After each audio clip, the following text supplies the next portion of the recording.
My dearest mother is an immovable pinnacle rock of inexhaustible love and support. But simultaneously, when thinking of her also as a little butterfly, I smile and reminisce with a beautiful poem of William Blake. He who binds to himself a joy does the winged life destroy. But he who kisses the joy as it flies lives in eternity's sunrise. I would love her to be here with me now and hold her tight, but kissing the many fondest memories of her persistently frees me to a gushing waterfall of joy. I wish she was still here, and feelings of sadness and anger gather dark clouds when I think of her last years with us. But a joyful spirit without exception brings back the sun, allowing me to grasp transience within the wider canvas of no beginning and no end. To bring honor to her memory, I designed and created the chapel in a human-made pinnacle, not far from this natural one. The U-shaped passage leading to the chapel had a unique set of antique panels depicting the way of the cross, each panel with its inscription in English and Sesotho.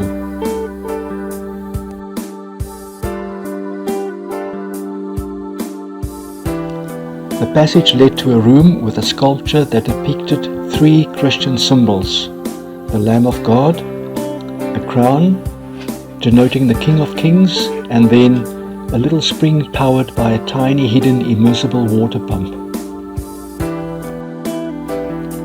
The little spring is a symbol of Jesus leading us to springs of life-giving water. I made a mold of a little lamb that had died and got dumped on an ash heap on a farm near Foriesburg in the Free State. At a later stage, 3 large charcoal sketches of Max Chilungu were added to the little entrance room, depicting faith, suffering and joy. In the neighboring town of Bethlehem, I was fortunate to discover enough old pews of a synagogue that closed down. I'm grateful to 6 loyal colleagues who, only with burning candles around them, completed the flooring and installed the seating. I'm also thankful for Hannes, the electrician, who helped to create a magic heaven onto a ceiling 10 meters high. It consisted of 300 optical fiber lights. Initially, a bust of Jesus titled Man of Joy was exhibited in the stage section and later relocated to the deck on the chapel's roof. It was replaced with a life-size sculpture of Jesus depicting joy and a hearty welcome, and behind it was a large mural painting of the New Jerusalem.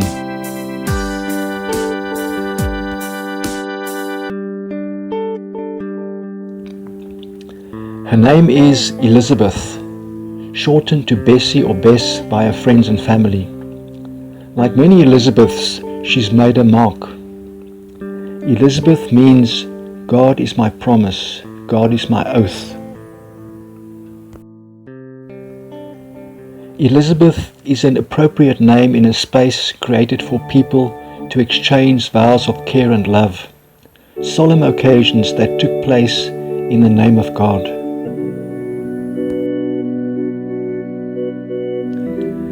This was indeed my mother's trademark. Whenever one of us phoned her in times of difficulty, she responded with, "When I put down the phone now, I'm going to go on my knees and pray to God." The tangible awareness of her intercessory prayer was remarkable.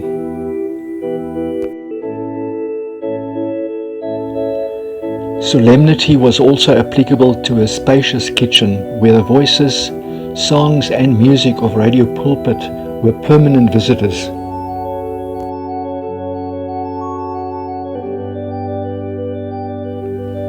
She was fond of her parents and 10 siblings. Her father was a train ticket inspector, and because of her family's financial constraints, She left school after standard 6 to work in a factory where she assisted in assembling telephone directories. Mother was a short, petite woman who gave her everything and more to caring and loving her children. She always boasted that her wealth was her children. Her trademark was a husky voice because, like she was so fond of telling her listeners, she screamed 6 children into birth. She always made sure to look neat and presentable. On the small table with plastic flowers at the front door, there always was lipstick. And before opening the door to guests, she quickly applied it, glancing at her image in the oval antique styled mirror, swiftly pressing her lips together to spread the lipstick.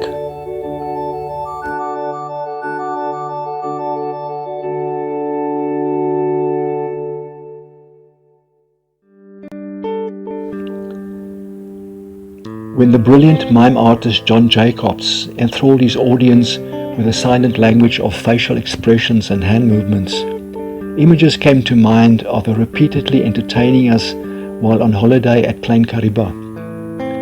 With a convincing, agonized face, she often touched the sunburned back that had already healed some time ago, and the unspoken theme was to remind us of the extreme suffering she had endured. And the unspoken request was for us to sympathize and to console.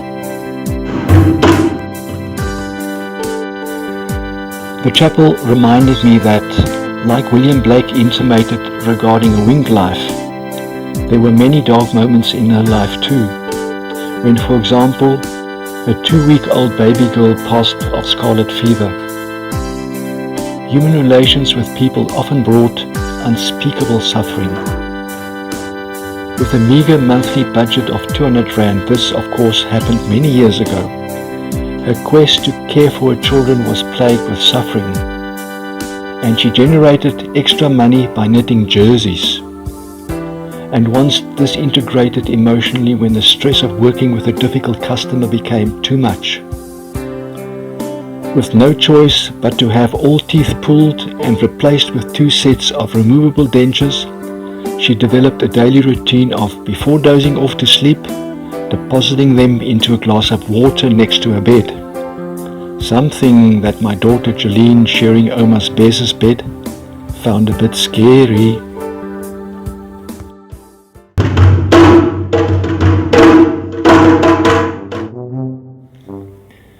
The art of Kendrick Thomas, or as he's known on stage, Shanae Churchill, brought delightful memories of my mom's original, as one can call it, off-color humor.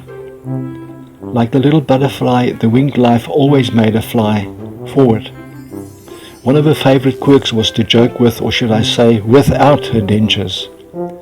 Always, when there was a willing audience, she would remove them, tightly pulling a small hat over her head so that only the peeping eyes were visible, and then pushing her chin up to touch her nose. Her onlookers' remarks varied from uneasy smiles to raptured laughter. Being an innovative knitter and unhappy that her nose got too cold during winter, she made herself nose hoodies, a real amusing sight when we visited her. In her typical alternative humor, she used to quirk about herself with a favorite line when we expressed concern that she might neglect herself financially. Lend out your ass and shit through your ribs. Hello, my name is Anne Jankel, currently on the African Dream Parade Tour, raising awareness for abused animals and uplifting communities from Cape Town to Kenya. And it's an absolute pleasure to be here in this incredible castle.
lies.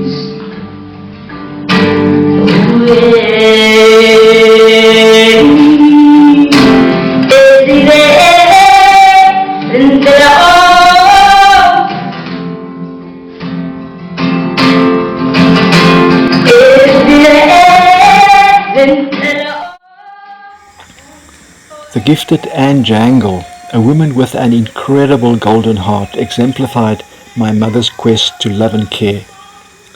Estelle, my sister, recalled how mother every month, neatly dressed with little matching high-heeled shoes, walked about 2 kilometers to the nearest volkas, drew cash pension money, including hands full of 5 rand coins, and then visited pavements and street corners gifting poor people.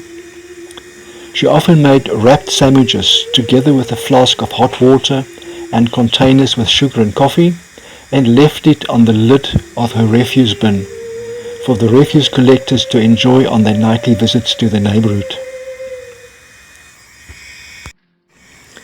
She suffered from shoulder spasms brought about by swing pushing the knitting machine's arm from one side to the other and back.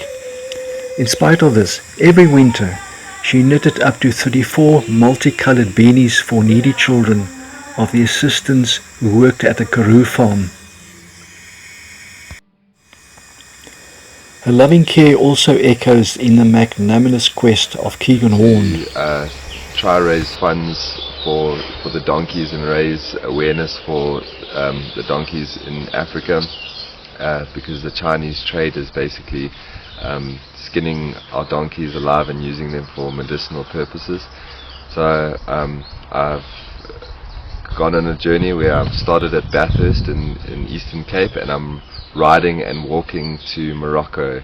I'm not sure how long it'll take, but every stretch we take we will be raising funds for the donkeys.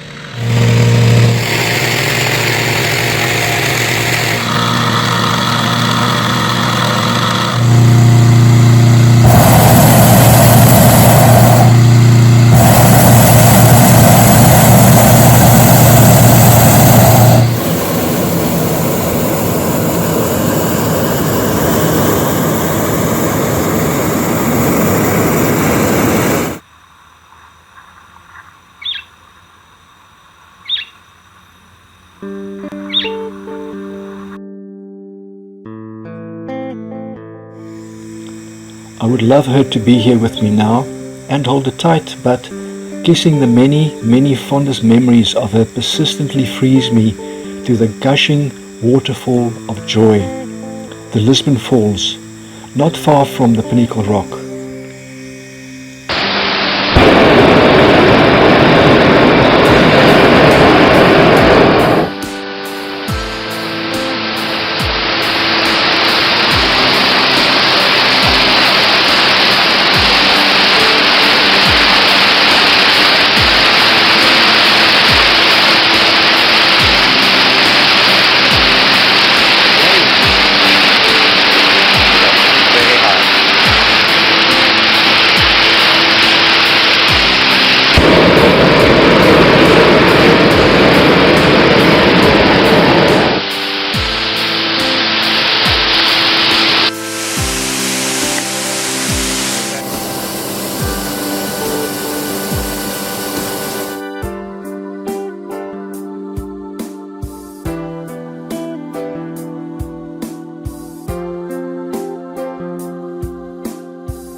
Floating freely above ground level. It is like the freedom in a bird's flight. He who binds himself to material things, religion, race, politics, sex, career, self-image, or another person, he who binds himself to it does not realize the purpose of transient life.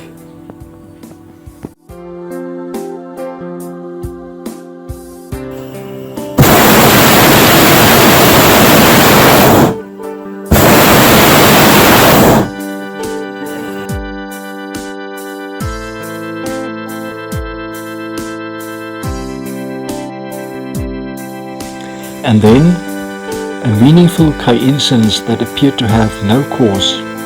We landed close to my mother's pinnacle rock, the same space where, in the same year, that was 2008, I created the chapel in Mom's memory. We removed human traces of littering.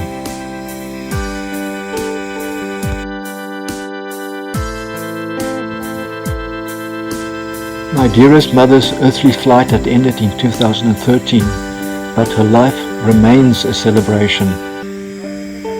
Some orange juice, and I've got some sparkling wine. So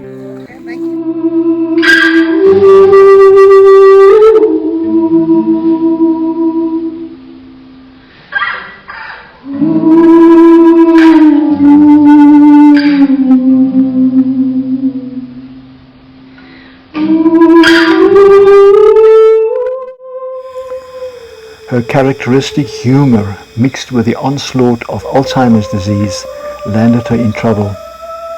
I can imagine her walking the aisle of the dinner room at the old age home, finding a candidate for some mischief, slowly bending down next to him, and while looking him straight in the eyes, smiling at him with a promise of fun, poking a finger into his soup. He did not find it humorous at all, and the staff subsequently incarcerated her to a place where literally she was kept behind bars for most of the rest of her life on earth. Lizane coined this kind of Ouma Bez humor as naughty, jocular, and innocent like a child.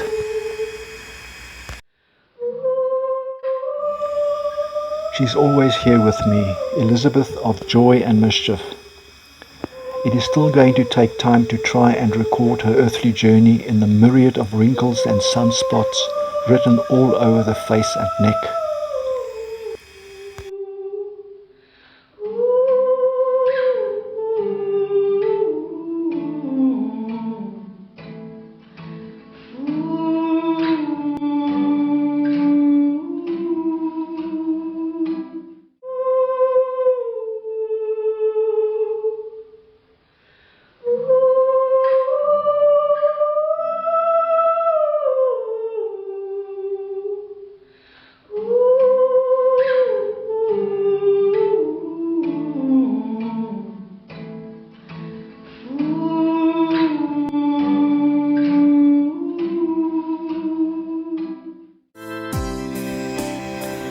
While the small coffin was lowering into the grave, Marley came to me with a packet of endearments and said, "Dad, sprinkle that on the coffin." They were my mom's favorite sweets, apart from chocolates, which Marley also gave me to drop into the grave. This petite soul sister to Laurel and Hardy just had to have a fun funeral where smiles and laughter would symbolize eternal sunrise.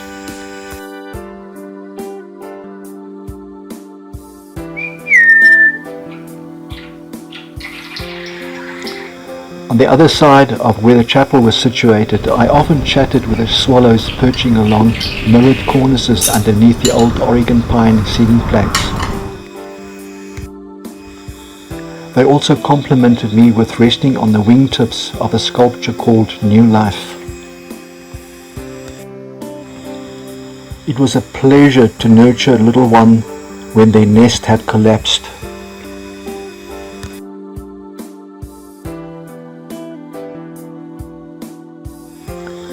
Swallows are symbols of cheerfulness and release from the past, and it was a very apt symbolic moment when Raina, my bird whisperer friend, set free another young rescued swallow on top of the human pinnacle, the chapel tower.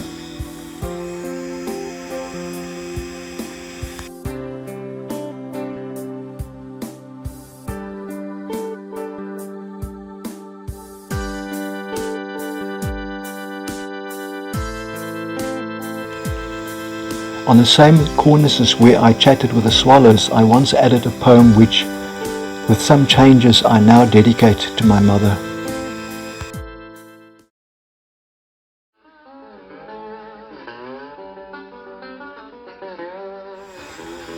Enchanting butterfly unobtrusively reigns the freshest early morning, flutters in radiant, rupturing rays of golden, soft sun green.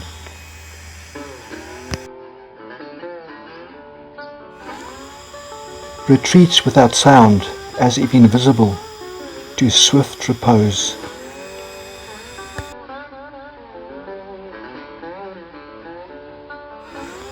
Anew, blossom to blossom, with purpose, dedication, gently reticent. She seeks the holy space, the comfort of her heart.